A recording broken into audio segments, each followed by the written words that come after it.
और मन का विषय बड़ा गहरा है।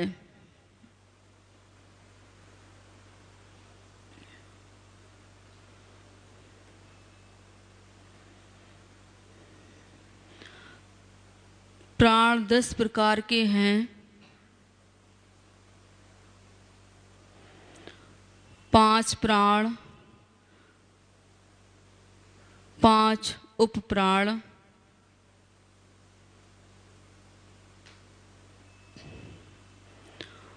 उपप्राण में एक धनंजय नाम का भी है। शरीर त्यागने पर भी वह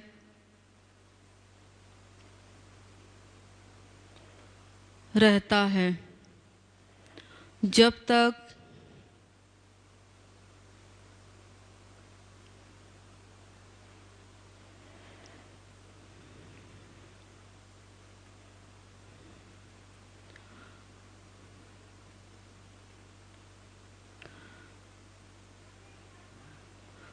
तक मूर्धा का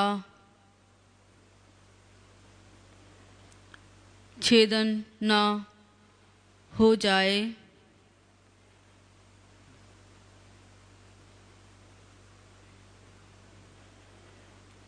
कभी कभी योगी उस प्राण के सहारे खोपड़ी में उस जीव को भी जागृत कर लेते हैं।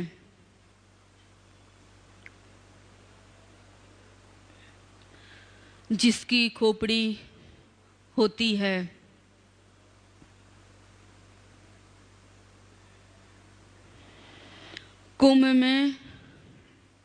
कुंभ मेले में आपने खोपड़ी वाले कई साधु देखे होंगे जो मानो खोपड़ी पहने हुए होते हैं।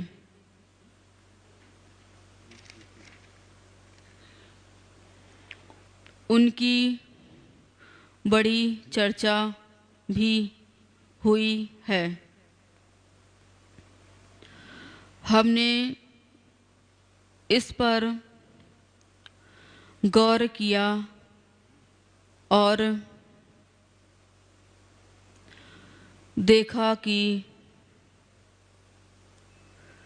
नरमुंड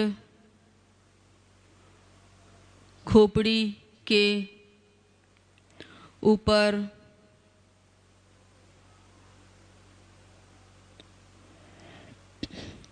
योगियों ने बड़ी रिसर्च की है।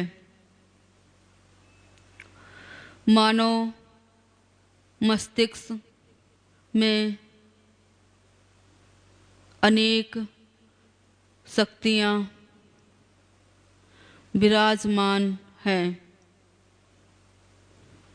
जिनका उपयोग मानो अपने जीवन में नहीं कर पाता है।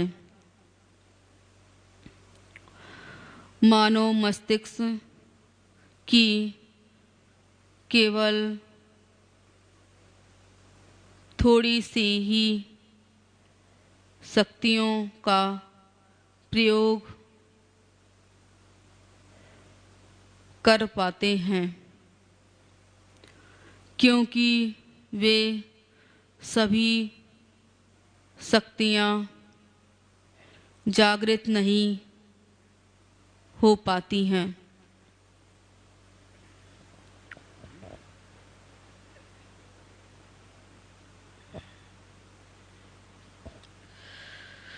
पहले महापुरुषों ने इस संबंध में बहुत खोज की थी।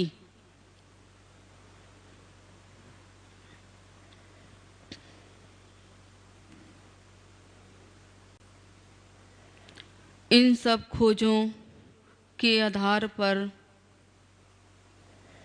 तो ध्यान ही है।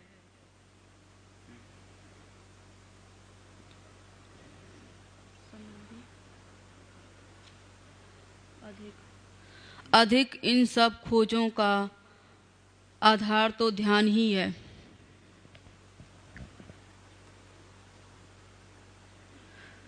ध्यान की गहराई में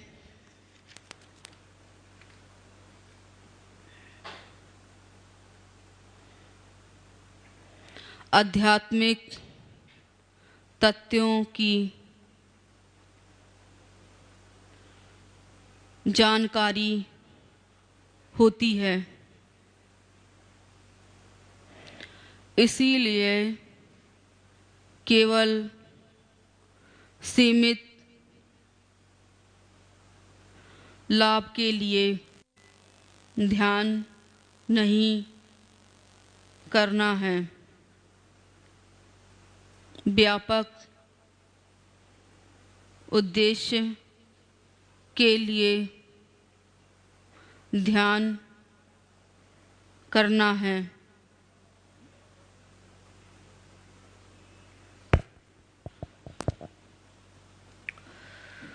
अभी इतना ही।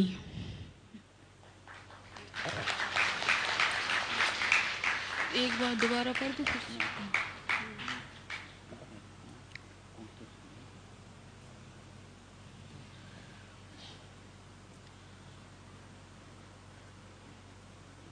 अब कोई शंका हो तो कहते जाएं।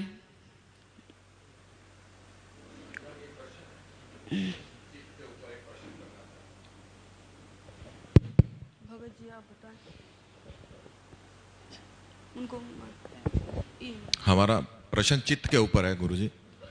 कहते हैं चित्त के ऊपर 121 प्रकार की चित्त वृत्तियां पैदा होती हैं और उसी से हमारा राग और द्वेष जागता है और हम अपने कर्म के बीज बोते हैं। वो 121 प्रकार की चित्त वृत्तियां के ऊपर कुछ प्रकाश डालिए। Thank you. ओम।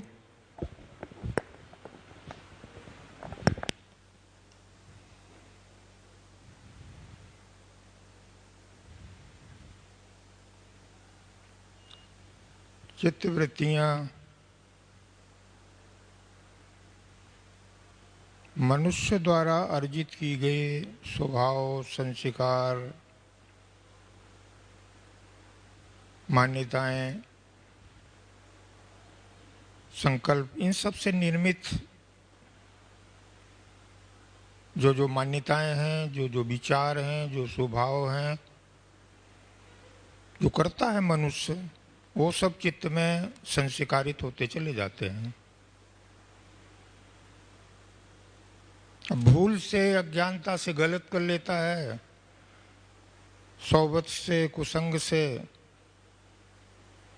तो गलत संस्कार संस्कारित हो जाते हैं चित्त में। उसके पर दुष्परिणाम स्वरूप वो दुखी होता रहता है और दुखी होता है, भयभीत होता है, तो उसके परिणाम शरीर पर भी पड़ते हैं और शरीर से भी रोगी होता चला जाता है। दोनों एक दूसरे से जुड़े रहते हैं। चित्त की जो प्रवृत्तियां हैं वो मन को भी प्रभावित करती हैं, उतना शरीर को भी प्रभावित करती हैं। और ध्यान उन्हीं प्रवृत्तियों के निरसन के लिए है, उनके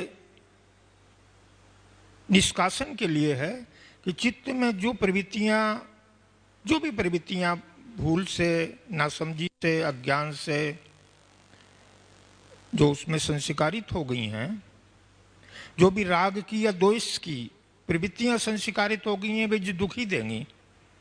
चाहे राग से हम संस्कारित हुई, जो सुखदायी हैं, अनुकूल रही, वो हमें सुख देती महसूस होती हैं, लेकिन अंततः उनका परिणाम दुखी होता है, क्योंकि वो जब सुख देती हैं, जब होती हैं, तब सुख का अनुभव होता है, फिर इच्छा होती है वो प्रवृत्तियां, वो आचरण, वो क्रियाएं पुनः पुनः होती रहें, ऐसी अपेक्षा रहती है। और ये होती नहीं, इस पर हमारा बस नहीं होता किसी का।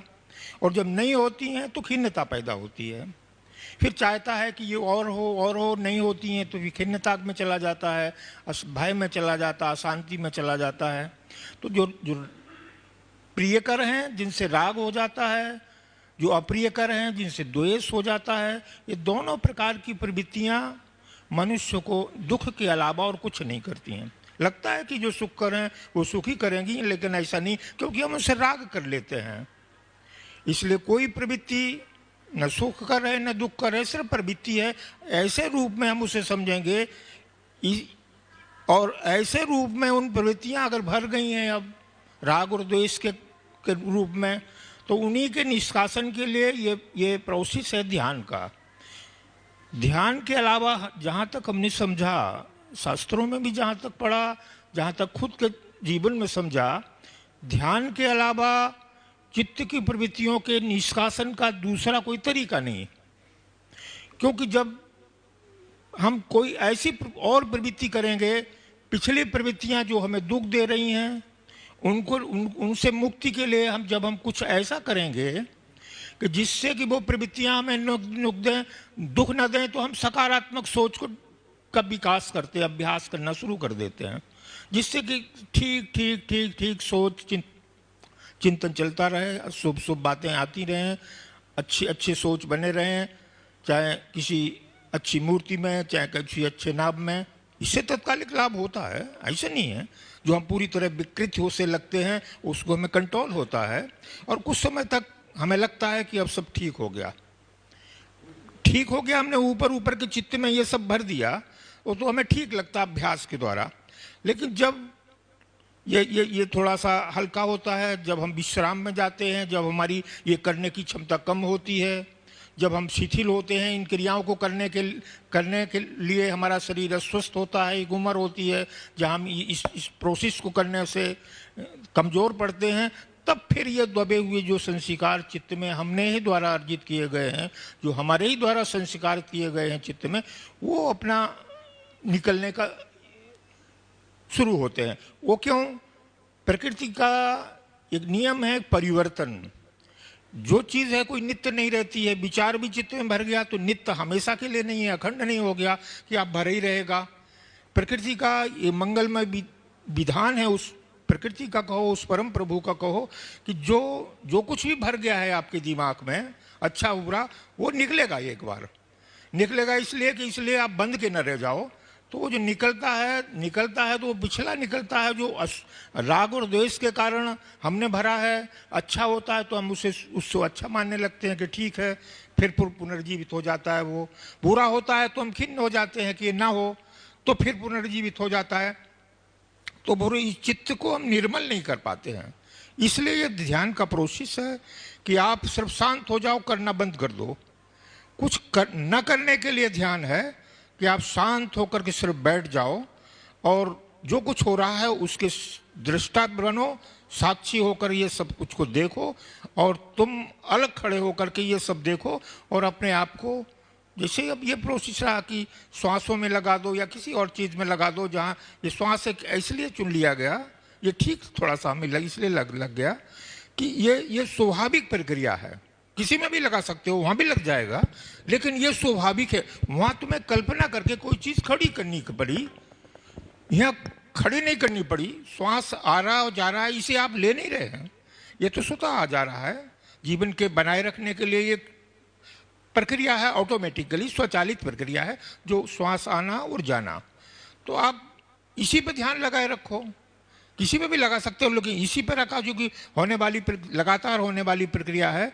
तो आपने वहाँ ध्यान टिकाया। बस ध्यान टिकाने का मतलब है आप साक्षी होकर के उसे देख रहे हैं कि ये आ रहा है और वो आ रहा है। अब आप देखेंगे कि अब चलेगा प्रोसेस चित्त में भरे हुए विचारों के निकलने का। फिर आपको तमाम जो जिस प्रकार की आपकी रागात्मक हैं वो आएंगे, द्वेषात्मक हैं वो आएंगे, जो द्वेषात्मक हैं, जो आपको अप्रिय हैं, जो आपने नहीं चाहते हैं, हटाना चाहते हैं, वो भी आएंगे क्योंकि भरे हैं। तो उनसे आपको खिन्नता होगी, आप सोचिए ये ना आए, और जो अच्छे हैं वो उससे सोचते हैं ये और आ जाएं, तो अब इस अगर आप इस प्रोसेस ये इस प्रकार प्रोसेस से चलोगे तो वे पुनर्जीवित होते रहेंगे, कभी नहीं जाएंगे। आप करोड़ों वर्षों तक ऐसा ध्यान करते रहो, करोड़ों जन्मों तक भी करते रहो। तो उसकी सिर्फ कोशिश ये है कि साक्षी होकर के सिर्फ आप देखते रहेंगे कि आ रहे हैं, हमारे संकल्प से नहीं आ रहे हैं। हम तो शांत हैं, हम तो सब देख रहे हैं, सांस को भी देख रहे हैं कि सांस आ जा रही है, ये शरीर की गतिविधि हो रही है, हम ये एक दौर में देख रहे हैं। इससे थोड़ा सा ये एक दूसरा ये है कि मन को एकाग्र करने का एक विधा है, आनापानसति जो है, सांस का आना जाने में, कि हम सजग रहने की एक प्रोसेस, कि हम थोड़ा सा सजग हैं और ये सजगता है, और सजगता का अभ्यास हो रहा है, मन की एकाग्रता का अभ्यास हो रहा है। तो ये इसमें सिर्फ हम साक्षी रहेंगे तो ये स्वचालित प्रक्रिया है, स्वचालित विधान है मंगलमय, उससे ये सब निकल जाएंगे। एक दिन पूरी तरह चित्त निर्मल होगा तो ऐसे ही होगा साक्षी होकर के ये सब चीज देखने को। अशुभ आ रहा है तो ये मत सोचो कि ये खराब सीन आ रहा है, कि खराब घटना आ रही है। ये घटना तो भली है, वो निकल रही है, आप कह रहे आ रही है, अब निकल रही है, तो आप सिर्फ साक्षी होकर के उस प्रभु को धन्यवाद दो कि उसका ये विधान कि जो कुछ भी भरा है वो हमेशा के लिए नहीं भरा रहेगा, वो नष्ट होता है, वो परिवर्तन का उसका नियम है प्रकृति का। तो ये भी सब प्रकृति है, मन बुद्धि चित्त शरीर आदि ये सब प्राकृतिक सिस्टम्स के पदार्थों के हैं ये सब। तो इनमें जो कुछ भी हो रहा है ये बदलता चला जाएगा। तो ये बदल रहे हैं, इसलिए उस प्रभु को धन्यवाद दो कि वो खराब भी आ रहे हैं तो धन्यवाद दो कि निकल रहे हैं, अच्छे आ रहे हैं तो निकल रहे हैं, क्योंकि उसमें हमने राग कर लिया और होने पर हमारा वश नहीं है। परिस्थिति हमारे अनुकूल बनी रहे, सब चीजें मिलती रहे, इस पर हमारा वश नहीं है। इसलिए जैसा अच्छी अनुकूल मिले या प्रतिकूल मिले, सब में हम सुखी और शांत रहने का अभ्यास रखें, चित्त की समता बनाए रखने का अभ्यास रखने, ये हमारा स्वभाव होना चाहिए सुखी और आनंदमय जीवन जीने के लिए। ये जीवन की सार्थकता इसी में है कि हम ठीक जीवन जन्म से मृत्यु तक कैसे जी सकें। तो हम चित्त की समता न खोएं किसी भी परिस्थिति में, परिस्थिति हमारे हाथ में नहीं है। अब चूंकि ये जो भरा है वो भी निकालना है, क्योंकि वो ना निकाल लो कि उसके परिणाम इस शरीर और मन पर घटते हैं। शरीर में कोई दुर्घटना होती है, कोई वेदना होती है, किसी प्रकार का कोई खुजली हो रही है, कुछ भी संवेदना हो रही है, बिना कारण के नहीं होती है। मन में कोई विचार आ रहा है, बिना कारण के नहीं है। तो ये कार्य कारण की श्रृंखला में सब कुछ कारण से हो रहा है। इसलिए आप में जो कुछ भी ये वृत्तियां हैं ये निकालने का प्रयास है, इसलिए इसे आप साक्षी होकर के निकालो। इनके चक्कर में मत पड़ो, कितने प्रकार की हैं, क्या है, ये 1000 प्रकार की हैं, ये सब तुम्हें दुख देंगी, इनका और कोई आपसे फायदा नहीं है। सिर्फ फायदा ये है कि चित्त पूरी तरह निर्मल हो जाए, अंतःकरण पूरी तरह से शुद्ध और पवित्र हो जाए, जिसमें कुछ न भरा हो, न रागात्मक, न जिन्हें हम ठीक समझते हैं, न द्वेषात्मक जिसे हम हटाना चाहते हैं, कुछ भी ना हो, सिर्फ खाली हो, निर्मल हो, जिससे कि आपके अंदर विराजमान वो परम अस्तित्व, आपका अपना वास्तविक स्वरूप जो सच्चिदानंद स्वरूप हो, वो इन सब माध्यमों में से प्रकट हो सके। आपकी वाणी से, आपके विचारों से, आपकी भावनाओं में उसका दर्शन हो सके। ये तभी होगा जब पूरी तरह चित्त निर्मल होगा। इसलिए सिर्फ आपको करना है ध्यान और साक्षी होकर के जो कुछ भी हो रहा है उसको सिर्फ साक्षी होकर के देखना है, और पूरी सजगता के साथ। सजगता हटी कि आप फिर उसी को पुनर्जीवित कर दिया, माने फिर मई के मई पहुंच गए जहां से चले थे। इसलिए सावधानी जैसे हटी कि ये दुर्घटना घट जाएगी तो फिर वहीं पहुंच जाओगे। इसलिए लगातार सतत सजगता बनी रहे, सावधानी बनी रहे, यही इस जीवन का अर्थ है। जन्म से मृत्यु तक आपका विवेक युक्त बुद्धि, चित्त की समता और सावधानी पूर्ण जीवन जीना एक जीवन की सार्थकता है, वो और कुछ नहीं है। ये इतना सा सूत्र आप अपने जीवन में अपना लो, पूरी तरह से हृदय में धारण कर लो कि हमें ऐसा जीवन जीना। उठिए नहीं। इसलिए आपसे प्रार्थना है कि अनावश्यक इन उलझावों से न होकर के श्रद्धा के साथ, विश्वास के साथ, उस परम अस्तित्व पर विश्वास करके सिर्फ ध्यान की साधना में लगे रहो। समस्त संसार उसी प्रभु का है, इसलिए सारे संसार से समस्त जो कुछ भी है वो सब जड़ और प्रकृति और चैतन्य सब कुछ उसी का है, और वो भी एक अवस्था उसकी जड़ है जो शांत कहते हैं, एक चेतन अवस्था उसकी, ये सब चलते फिरते जो चेतना जहाँ दिखाई दे रही, जीवन दिखाई दे रहा, वो है, वही एक परमात्मा है। उसी के दर्शन सब जगह करो, उसी से प्रेम सब जगह करो। इसलिए प्रेम जगत में फैला दो, सबको अपना अपना अपना तो इतना व्यापक कर दो कि सब अपना है। ऐसा स्वभाव और संस्कार, ऐसे इनका निर्माण करो, ऐसी आपसे प्रार्थना है। धन्यवाद। नमस्कार जी, बहुत बढ़िया भगत जी ने समझाया चित्त की वृत्तियों के बारे में। जब कोई इस बात कर रहा होता है बीच में उठ के जाया मत करो, बहुत सारी फिर चीज़ें छूट जाती हैं, सब डिस्टर्ब हो जाता है। जो मिल रहा है वो तो ले नहीं पा रहे हैं और आगे क्या पड़ा है उसको भाग कर पकड़ने की कोशिश कर रहे हैं, ऐसे नहीं करना है। अभी श्यामा दीदी का सेशन है, कल आप सब लोगों ने रिक्वेस्ट किया था, तो अभी उन्हें ऊपर हैं, वो ध्यान कर रही थी और सुन रही थी आचार्य जी का जो भी सत्र चल रहा था।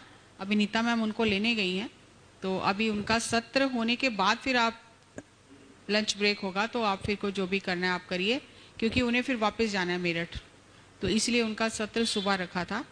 और क्योंकि आचार्य जी का समय बीच में था तो थोड़ा सा आगे पीछे हुआ है, तो ये तो हमें पहले से ही स्वीकार होना चाहिए, ये तो करना ही है, क्योंकि वो अपने हिसाब से अपने समय से आएंगे, वो हमारे हिसाब से नहीं चलेंगे, हमें उनके समय के हिसाब से चलना है। जितना मिल रहा है उसे ग्रहण करने की कोशिश करो, और के चक्कर में जो हाथ में है वो भी निकल जाएगा।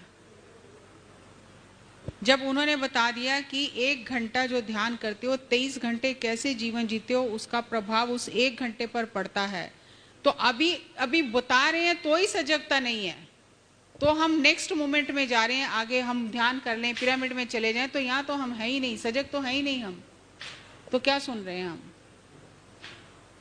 100% प्रेजेंट रहना है। मैं अभी श्यामा दीदी को मंच पर आमंत्रित करती हूँ।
Silence please.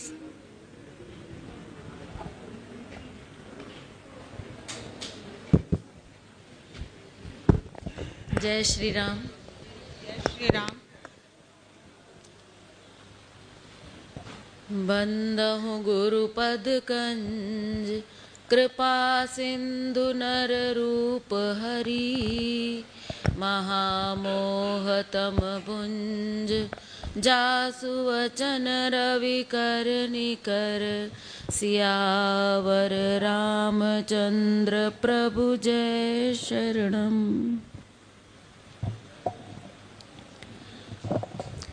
सर्वप्रथम सूक्ष्म रूप से विराजमान सद्गुरु चरणों में मैं कोटि कोटि प्रणाम करती हूँ।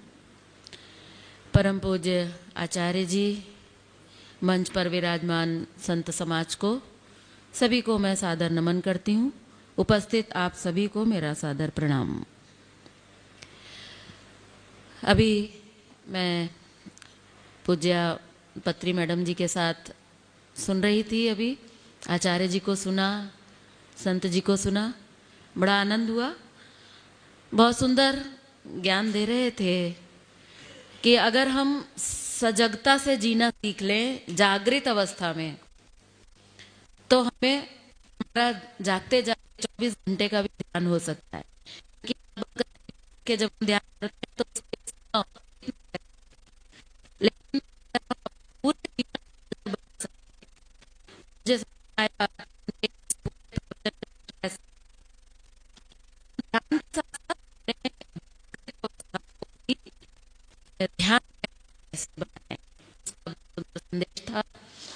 अभी महाराज जी को सुन रहे थे, सुंदर बता रहे थे कि हमारे भीतर हमने जो कुछ भी जमा कर रखा है, अच्छा या बुरा, हम सोचते हैं अच्छा है तो राग है और बुरा है तो द्वेष है, अच्छा है तो बढ़ जाए और बुरा है तो निकल जाए।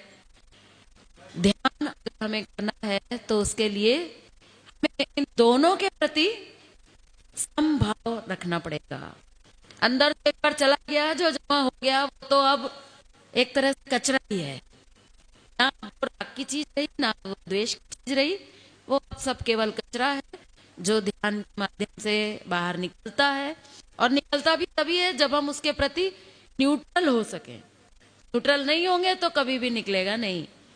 तो महाराज जी के इस प्रवचन का इतना सा सार मुझे अपनी छोटी बुद्धि से जितना समझ में आया, तो बहुत ज्ञान की बात थी, बहुत अगर करने जैसी बात थी। मैं तो आपके सामने कुछ भी नहीं हूँ। ये जरूर है कि अपने गुरु के सानिध्य में बैठकर तो सीखा, वो बात बहुत है। और कल आपके सामने जो भी समय मिला उसमें मैंने करने का प्रयास किया और कोशिश की आपको ये बताने की कि मनुष्य का जीवन बड़ा अनमोल है, बड़े भाग्य से प्राप्त होता है। इसलिए भले ही ये शरीर जो है वो नश्वर है, केवल इसी को सजाने संवारने और केवल इसी को स्वस्थ रखना ये जीवन का उद्देश्य नहीं है।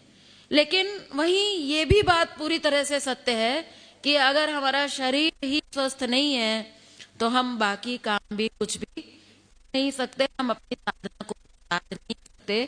तो उसके लिए हमें अपने शरीर के को स्वस्थ रखना, उसको साधना सबसे पहली प्राथमिकता है। इसकी पहली बात नहीं है कि स्वस्थ रखने में लगाया और प्राण निकल